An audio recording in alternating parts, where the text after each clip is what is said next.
So was it really a good challenge from the Buffalo Sabres, Arpin? Well, there was a hot debate among the like dozen GMs sitting next to me in the press box in Buffalo. It was and they were all in agreement that should not have been a called back goal. That was not a hand pass. And Kelly Sutherland and the rest of the crew got it right.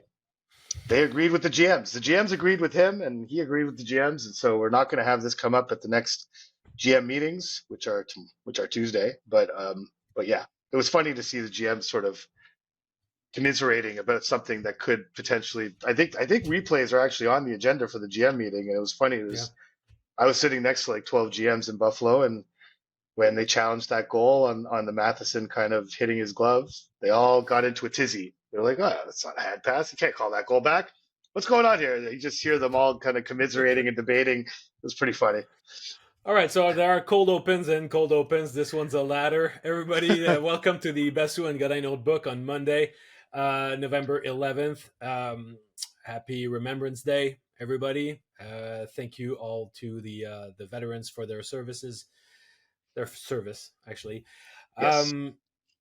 Yeah, so we have the rare opportunity to have our Monday episode right after an afternoon game. Monday at 12:30. That's not your usual time for puck drop in the NHL, but that's one more game for us that we won't complain about it. And right off the bat, I think it'd be nice to start with not only the fact the Canadiens stopped their losing streak at 6 losses, but the way they did it, mainly with Nick Suzuki taking charge. I think that we'll have to wait and see what the Canadiens do with that win.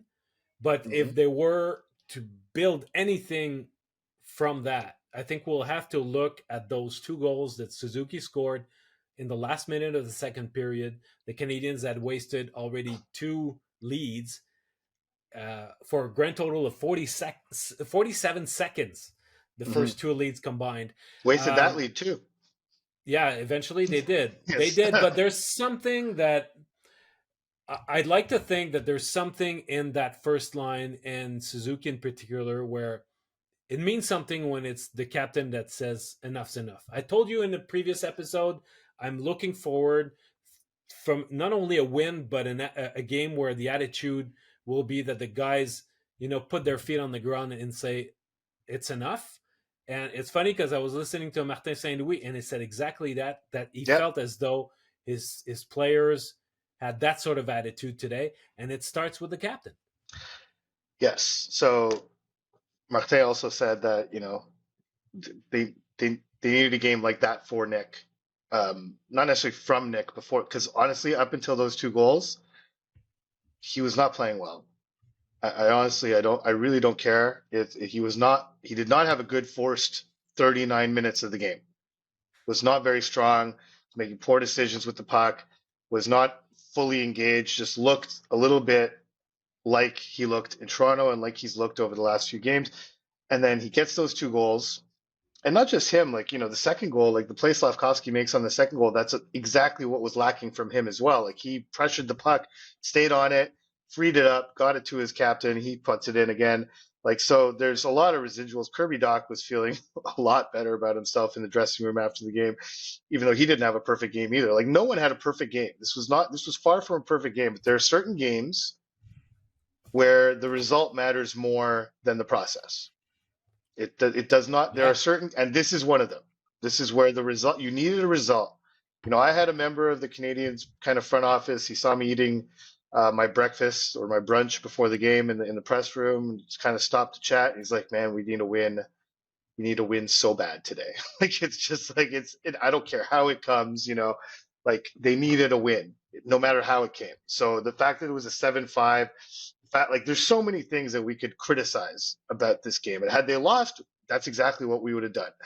And so the Canadians should be careful. Like, and Marty said it on 2 or 3 separate occasions, just one game, but sometimes just one game, it's important to get that result, no matter how it comes. And um, we'll see what the effect of it is, and I think Marty made a good point to say that, we have, basically they're going to be home, they'll be home by the time you're watching this podcast, basically. So they'll be home by probably supper time on Sunday.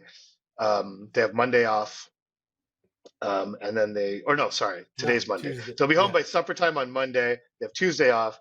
They have practice Wednesday, and then they fly to Minnesota. So that's a day and a half off, as Marty described it. And had they lost this game, that day and a half would have seemed torturous. It just would have been very difficult to handle for them.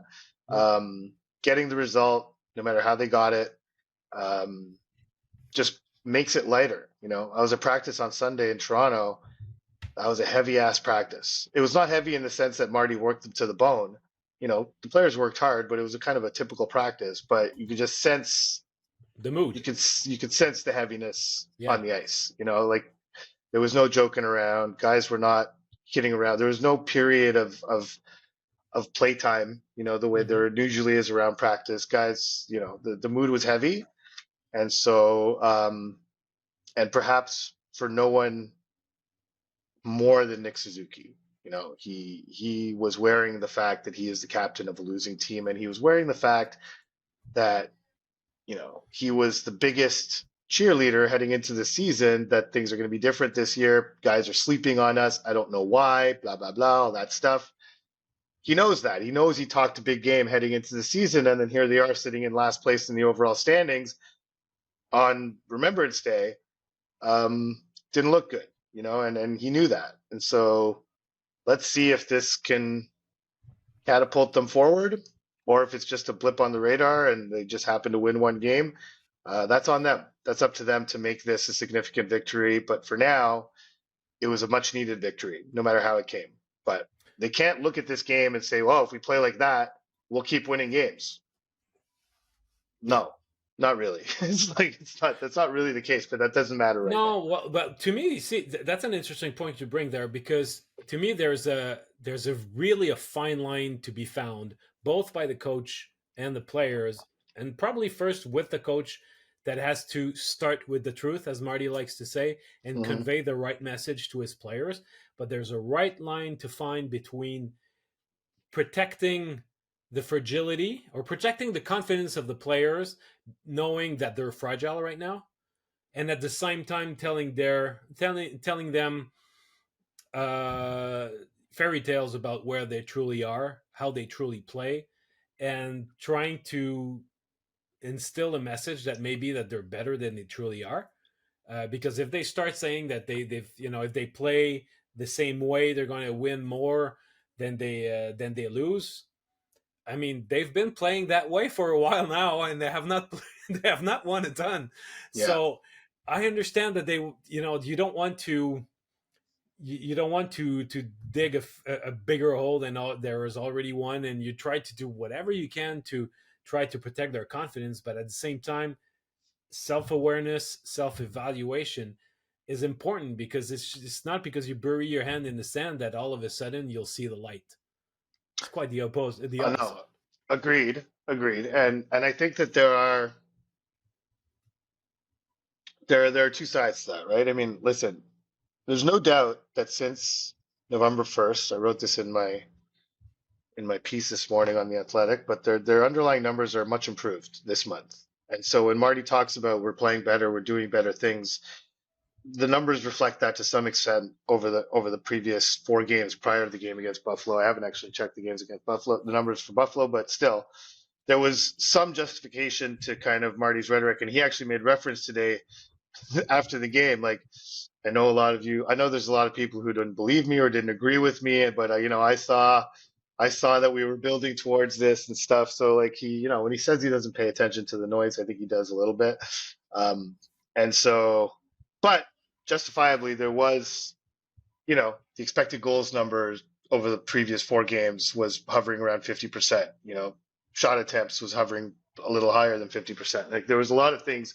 High danger chances had sort of gone towards the middle So there were some indications that they were heading towards something. But again, this game against Buffalo is not a model for any sustained success. It is a model for sometimes you just need a result.